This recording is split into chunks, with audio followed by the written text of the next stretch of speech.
Hello, I'm James, Hi, I'm Jimmy, and welcome to A Job Done Well. the podcast that helps you improve your performance and enjoyment at work. Hello, how are you? Happy New Year. Happy New Year, James. How are you doing? I'm doing very well, thank you very much. Ecstatic to be back after my Christmas break. I know, this is 2026. Yeah. 58 this year. There's a thought for you. I know you're there already, are you? Right, what are we talking about today then? So today, James, we are going to talk about hybrid working, and it is a subject many leaders are talking about. How do we get back into the office? But that often translates into just mandating a number of days, and that risks negatively alienating people and impacting performance. But we believe that if you think it through and plan it well and really think more holistically rather than just the blunt instrument of days in the office, you can optimize well-being and performance. So listen on and you'll find out how to. But before that, James, what have you been up to? Well, the highlight of my Christmas is my Dukes of Hazzard impersonation. For some reason, That fills me with dread. But what have you been doing? Not Daisy Dukes, please. for some reason, the car door of my car would not open. Which is okay if you're 23 and you're driving a Dodge Charger, but when you're 58 and it's a Volvo, it's not quite the same thing at all. So that was the highlight of my Christmas. Have you seen that reel that Mylene Class is doing? Have I seen that reel that Mylene Class is doing? I don't know what reel is, and I don't know who Mylene Class is. Okay. Well, look it up, James. But basically, I think that's what you should be trying to do when you get into your car. Look it up, you'll see.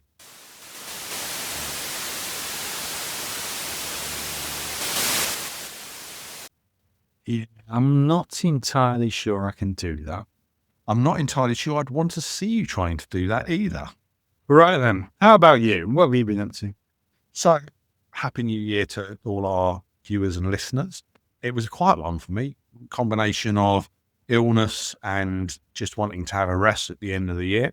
So, yeah, I enjoyed it. Had some nice times, but happy to get back to, I say work. Podcasting with you, James. It's never like work, is it? No, it's much more fun. So go on then, hybrid working then. So what do we mean by it? Why is it important? A lot of people did a bit of working from home, and then that just took an exponential leap when COVID forced us into it. Yeah, and actually I remember very well people before COVID saying, oh no, it will never work, you can't do it.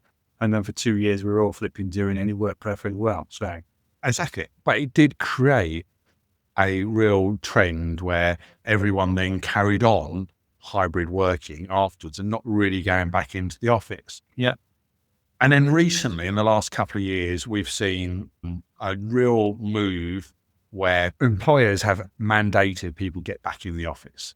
And that can be for lots of reasons. It can be because they think performance isn't good enough. They want more control over how things are working. They're left with a load of real estate. There's lots of reasons.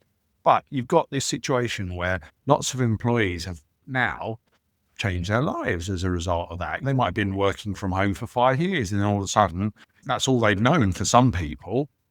And now you're telling them they've got to get back into the office. That has a massive impact on people's lives.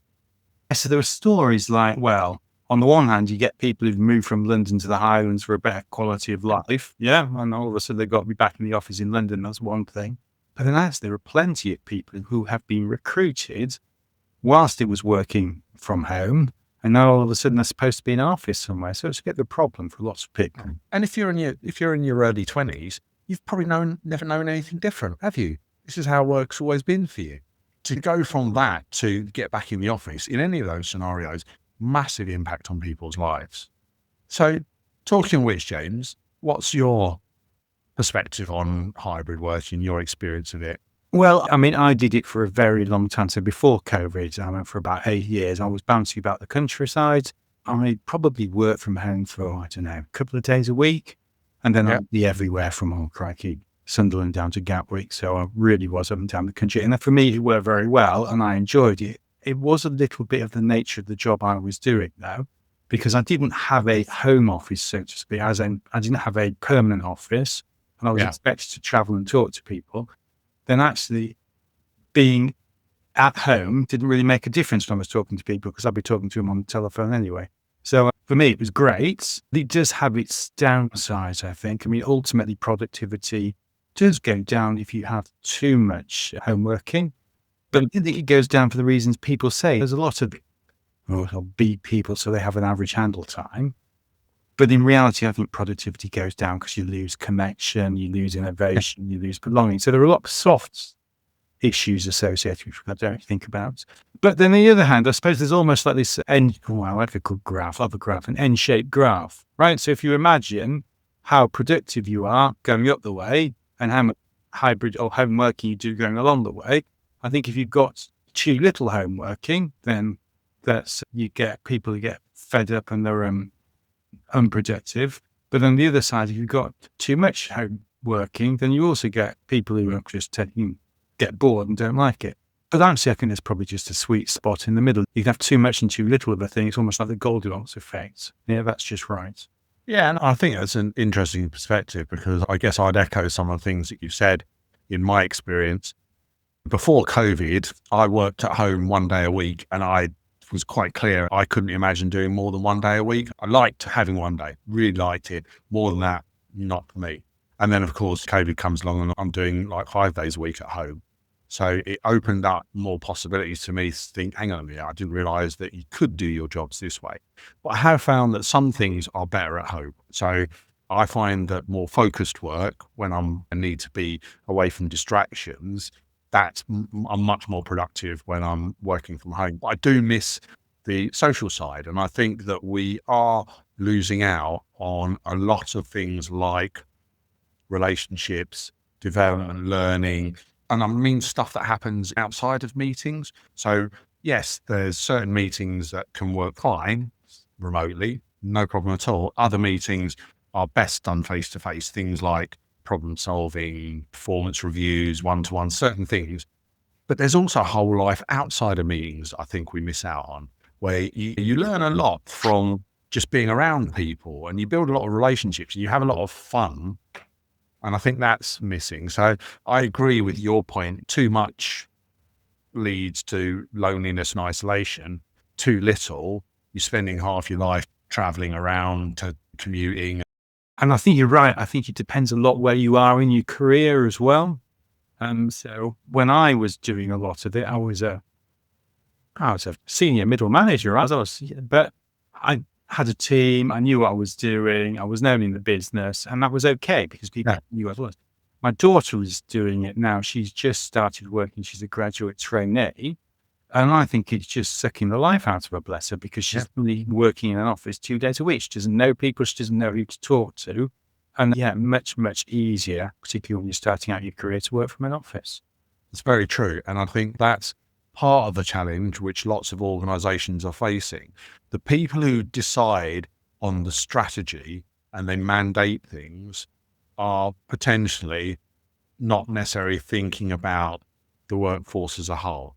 They're thinking about their perspective on things and not what do people need at other levels in other ways of life in their organization. What about the employer perspective then? Just give me something on that. What's your take there? Well, I think employers have offices. They've got a lot of real estate. They can't always have the control they'd like. A lot of people, we would be in this camp. You always work this way. So therefore, this is what I did. So this is what you should do. And I think they take the attitude that you've had a lot of freedom. It was good while it lasted, but now we've got to get back into the office. I think also they look at when performance isn't so good. It's because people are not in the office. This negative assumption that people are just being lazy. I just don't think it's right. But I can understand some of those perspectives. But there is a little bit of it seen as, particularly amongst people of a certain generation, shall we say, they're seen as to all productivity problems. I heard an MP, he was banging on about, I don't know, whatever department it was, and he just saying, well, please tell me they're not all still working from home. They should be back in the office. They'll get through their backlogs. Well, really? Is that the case? So I think it just depends on. I think you're right, James. There is a generational perspective that says working from home bad. We've all heard Alan Sugar banging on about it and people like that. In the office is good. And I think The answer is, to your point, it depends on a lot of factors. So in a minute, we'll talk about some of the research, the good, the bad, and the downright ugly in terms of what companies have tried and failed at. Okay, then. So go on. An example of an organization that has done this well is Microsoft. Yeah, okay. So Microsoft now explicitly employ people on hybrid contracts by default. That's how they work. What's the contract is you will be in the office some days and not others. Yeah. Yeah. It gives that a certain amount of freedom, but managers are given the discretion to design their team's ways of working. So whilst you're a hybrid worker, your manager and your team will decide how that actually works in practice. But the office is seen as a collaboration learning space. It's not just a productivity will be better if you're in the office. They've actually thought about what activities are best done in the office. So it sounds quite enlightened, really. Yeah, I mean, some of the reasons why it's probably worked well is the trust and autonomy of people is baked into that thinking, rather than it's 4 days a week. They're trusting people to work out on the basis of what activities work best in terms of collaboration learning. What does that mean for you and your team?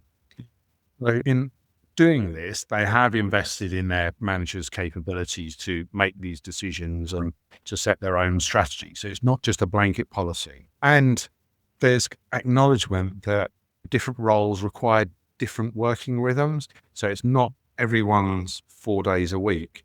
That's just a blanket. I think, to be honest, I think that's just damn lazy. So I think ultimately my takeaway from Microsoft is clarity and trust beats the consistency of the 4 day a week blunt instrument approach.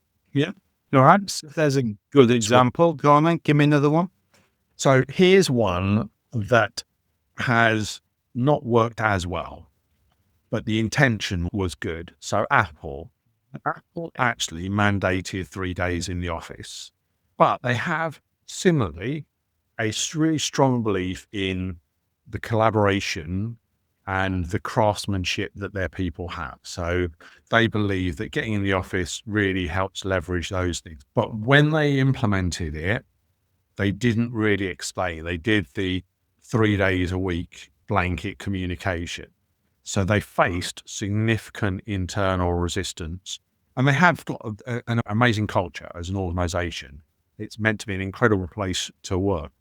But when you have Apple employees writing open letters and publicly sharing those open letters about how they've been treated. Open with the press, you mean? Yeah. So they put these letters into the public domain. In a culture like Apple's, when you've got people doing that, you've got a problem. So employees pushed back on it. They had attrition and performance issues. They did impact trust. But at least also, I suppose, if they did have people on calls and it was sort of semi-hybrid, you get this strange situation where you're in the office and people are on Teams calls. Well, they might as well be at home. Or alternatively, you're the poor fool on a Teams call trying to talk to other people who are in the office and you don't get a word in edgeways. This is something I think organizations don't realize but that when we were all in the office, it was easy. You figured your ways of working in the office. When you were all remotely, as we were in COVID, it was easier because you figured out your ways of working when you're all in. When you're mixed, you have to think much more nuanced about how people behave. Anyhow, the takeaway from Apple is even an organization with an amazing culture can have difficulties when the explanation doesn't really hit home as to why you're doing this. Yeah, difficult to do. Okay. So now the ugly, I'm going to enjoy this. Go and tell me the ugly. I might partner with a couple of my own. So here, the one I've chosen here is Goldman Sachs. So they did a very strong push back into the office. They had very publicly, some of their senior leaders were very disparaging of people working at home. And they really reinforced that presenteeism. You must be in the office. If you weren't in the office, you weren't committed to the cause. So funny enough, this struggled because large number of people were pushed into doing stuff. They just feel disconnected. There was a complete lack of empathy. It was very traditional, old school thinking, office, lots of hours, investment banking type mentality.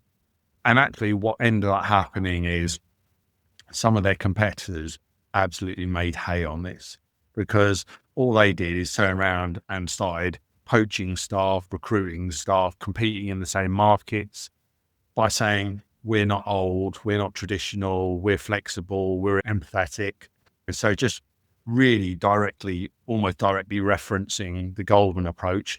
And funny enough, lots of people did move jobs. And, Yeah. engagement dropped. People didn't stick around. So don't argue that it was all right for me. I worked in the office all my working life, therefore you should do it. Yeah, I got a couple more bad ones. These I'm not going to name. A close personal friend works for a large bank in the city, and they've really gone to town on mandating people come into the office. Yeah. And they've got HR out there giving, how to have difficult conversations, one of my favorite topics. And you have a situation where you might have somebody who joins, works in London, lives in Birmingham, is a coder, for example, and they want this person to come into the city 5 days a week, which they'd never had to do before. Yeah.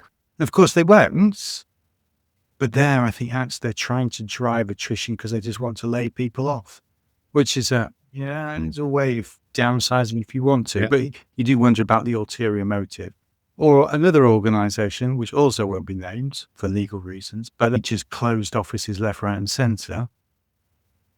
And they were just hell-bent on taking the cost-saving associated with not having the offices and didn't really care about the social side of it. So there's what I'm trying to say, I suppose, is it's really nuanced and it really depends on the driver within the organisation and what they're trying to achieve. I think if we were honest, more organisations would fall in the buckets of mediocre or poor in terms of their implementation of hybrid working. Oh, absolutely, because it's hard work. You need to think about it. And I think that's the key, James. I think we're always looking for simple solutions, and a simple solution to performance isn't that great. We want to grow the business, whatever the challenge is. A simple solution is bring everyone into the office 4 days a week. Our podcast is all about helping people, teams and organisations perform better and enjoy work more. And I go as far as saying that we believe that everyone and every team has the potential to transform their performance by optimising what they currently do. So if you'd like to discuss how we can help you transform your performance, then get in touch or maybe check out our website. We also do speaking events, mentoring and advice work as well. Yeah. All right. So what's the research tell us then? Go on then. So I think there's a few bits of research that are useful if you're thinking about it. And this then plays into, so what can we all do about optimizing our team's performance in a hybrid working environment, regardless of whether you own the strategy? I think different work needs different environments. So deep focused work, really where you want less interruptions. This resonates with me because if I was in the office, people would always want to talk to me, or I'd want to go and wander around and talk to other people, right? If you're at home, that's when you want to do the deep focus work. Things like learning, collaboration, problem solving, creativity, building trust relationships, they all benefit from physical co-presence. This is the problem with organizations, that they might want to treat all work all the same. And you have to really optimize for the type of work rather than the attendance. The second thing the research shows is proximity accelerates learning. And this is one of the big things that lots of people have struggled with, particularly as you mentioned your daughter. Early on in your career, you miss out on observation, overhearing, spontaneous conversations, all of these things you don't get. You can't schedule them into Zoom.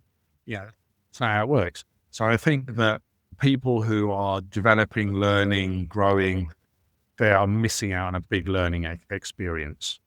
And that's what I mentioned earlier, that life in the gaps between meetings. I used to enjoy it from a social perspective, you can also enjoy it from a learning perspective. I think that a couple other things, autonomy matters a lot to people more than location. So a lot of people don't like the fact they've been told to get back into the office, not just because of the location, because for some people it is a life-changing problem. For others, less so, but it's the loss of control, that perceived loss of now I don't get to choose where I'm working. That's a very parent-child type treatment of employees. So that causes issues. So these big blanket mandates where there's no real explanation, it is just 4 days back in the office, as opposed to thinking through what the tasks, what's the ways of working and all that sort of stuff. Well, I'm just piling now a little story of my area. So there was a piece of research I saw too. The key point here is just about autonomy. What this piece of research did was looking at clear desk policies. Yeah. And so your sort of hardline view is a tidy desk is a tidy mind, therefore you have a clear desk policy, and everybody who's got a clear desk will be more efficient. So there was one. Yeah. Yeah. The second approach was, well, actually an enriched desk or an enriched environment is the place to be. So it's one of these places that you have bean bags and you have table tennis tables and all of this good stuff, right? Well, the third environment was, in reality, doesn't really care. You can just, once people can do what they want. So if you want to put your picture of your wife up on your desk, you're very welcome to do so. If you want to have some dry flowers, if you, whatever the hell you want, you can do it. Your office space is your own. So they went away and they set these three things up. They tidy office, an enriched office, and an empowered office, and they saw which one was the most productive in terms of tasks completed per hour.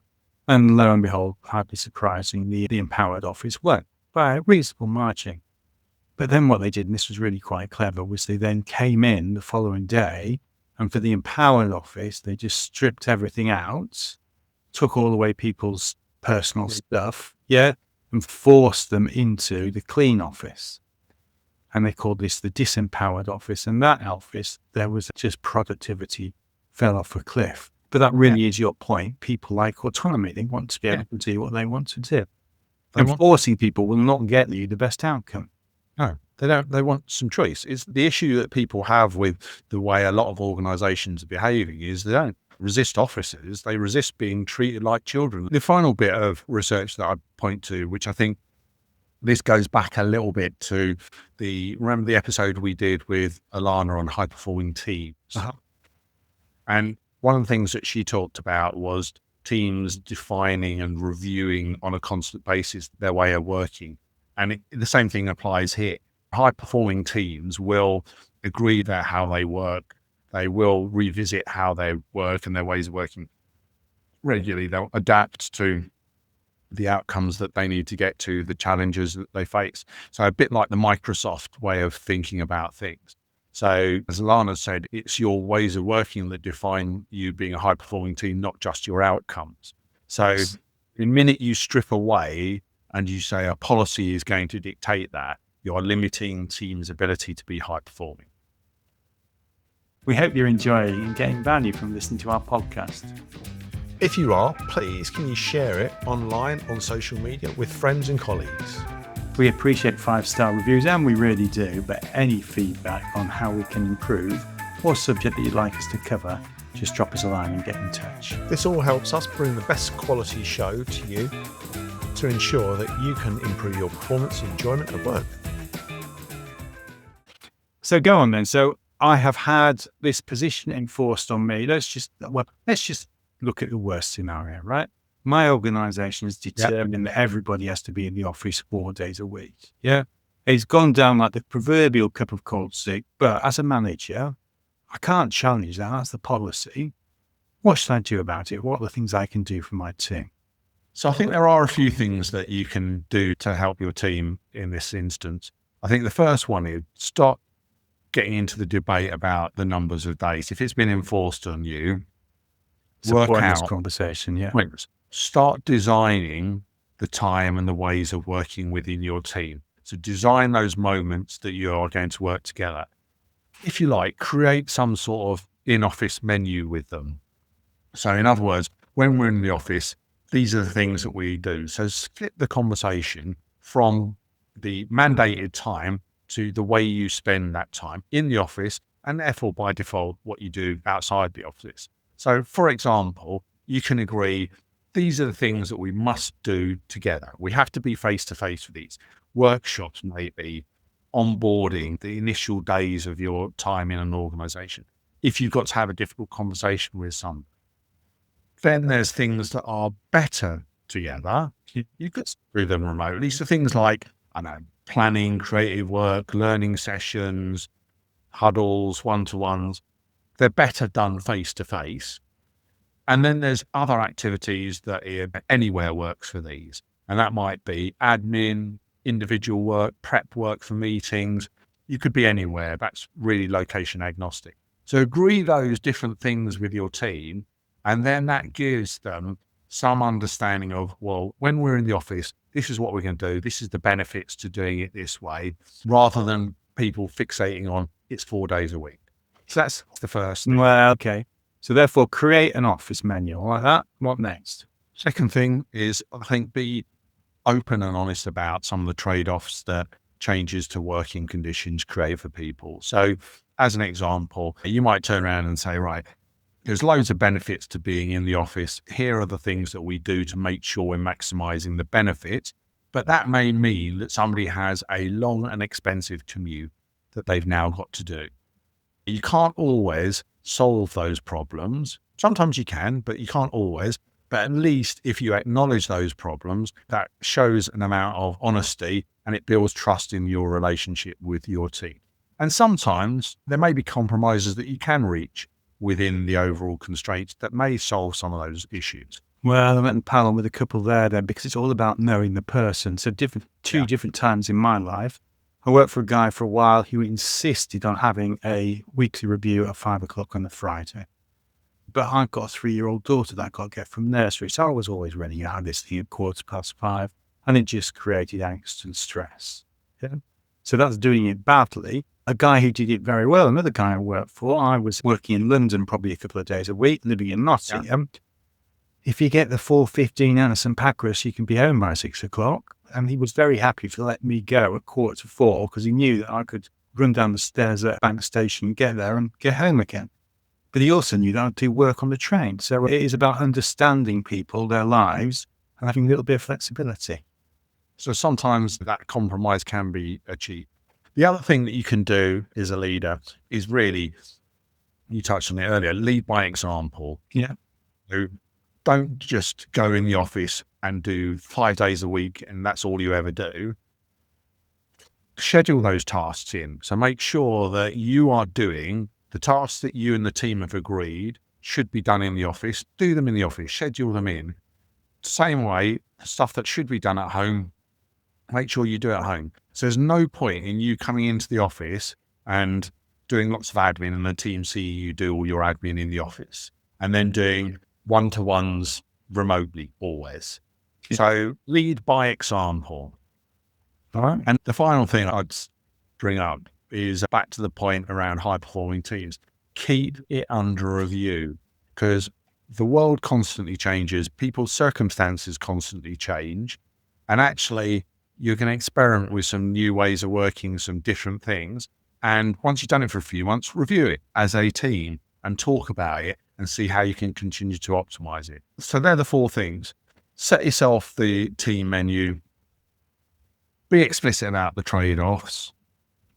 Lead by example and keep it under review. So regardless of what's happening around you, there are 4 things I think you can positively do in terms of managing your team that will have a positive impact.